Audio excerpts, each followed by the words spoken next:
Hello beautiful people, welcome back to our channel. So ఈరోజు అయితే నేను బీట్రూట్ పచ్చడి చేస్తున్నానండి.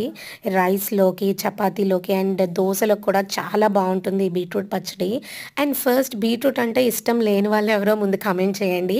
అండ్ నెక్స్ట్ ఈ రెసిపీని ట్రై చేసి చూడండి, డెఫినెట్గా మీకు నచ్చుతుంది. అండ్ పిల్లలకు కూడా ఇది చాలా మంచిదండి. Beetroot is very good for health కదా. సో ఇక్కడైతే నేను బీట్రూట్ తీసుకున్నాను, కొరియాండర్ తీసుకున్నాను అండ్ కర్రీ లీవ్స్ తీసుకున్నాను. అబ్రాడ్లో ఉన్న వాళ్ళకి కర్రీ లీవ్స్ దొరకడం చాలా కష్టం కాబట్టి మేము డ్రై కర్రీ లీవ్స్ యూస్ చేస్తున్నాం. సో మీకు దొరికితే ఫ్రెష్ కర్రీ లీవ్స్ యూస్ చేయండి. అండ్ నేను టెంపరింగ్కి ఏంటంటే కొంచెం ఆవాలు, జీలకర్ర, ధనియాలు, చనాదాలు తీసుకున్నాను అండ్ కొంచెం హింగు కూడా వేస్తున్నాను. ఇక్కడ నేను చిల్లీస్ మా టేస్ట్కి తగ్గట్టు తీసుకున్నాను అండ్ టామరిన్ కూడా తీసుకున్నాను.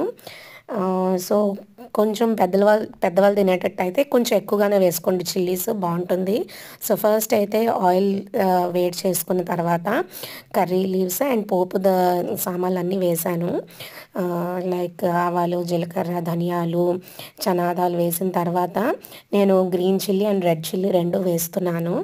సో ఈ పోపుని దగ్గరుండి సిమ్లో వేపుకోండి. హై పెట్టేసి వేపేస్తే మీకు అది వేగుతుంది కానీ లోపలంతా వేగదు. సో సిమ్లో వేపుకుంటే మొత్తం ఈక్వల్గా వేగుతుంది అండ్ చాలా బాగుంటుంది కూడా, క్రిస్పీగా.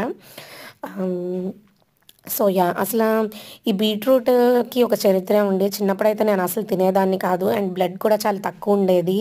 సో అప్పుడు మా మదర్ అయితే మాకు ఇలా చేసి పెట్టేవారు. సో అప్పుడు నేను నచ్చి ఇంకప్పటి నుంచి ఇలానే చేసుకొని తింటున్నాను. సో ఇప్పుడైతే నేను చింతపండు అండ్ మన ఇంగ్రీడియంట్ బీట్రూట్ కూడా వేసేసాను. సో ఇది వేసేసి కలిపేసిన తర్వాత బీట్రూట్ మగ్గడానికి కొంచెం నేను సాల్ట్ వేస్తాను. సో సాల్ట్ కూడా వేసేసుకొని దీన్ని మనం మూత పెట్టేసుకొని మగ్గించుకుందాం ఒక 5 minutes. బీట్రూట్ బాగా మెత్తగా అయిపోవాల్సిన అవసరం లేదు, కొంచెం మగ్గితే చాలు. చూస్తున్నారు కదా, ఇక్కడ మగ్గింది కదా.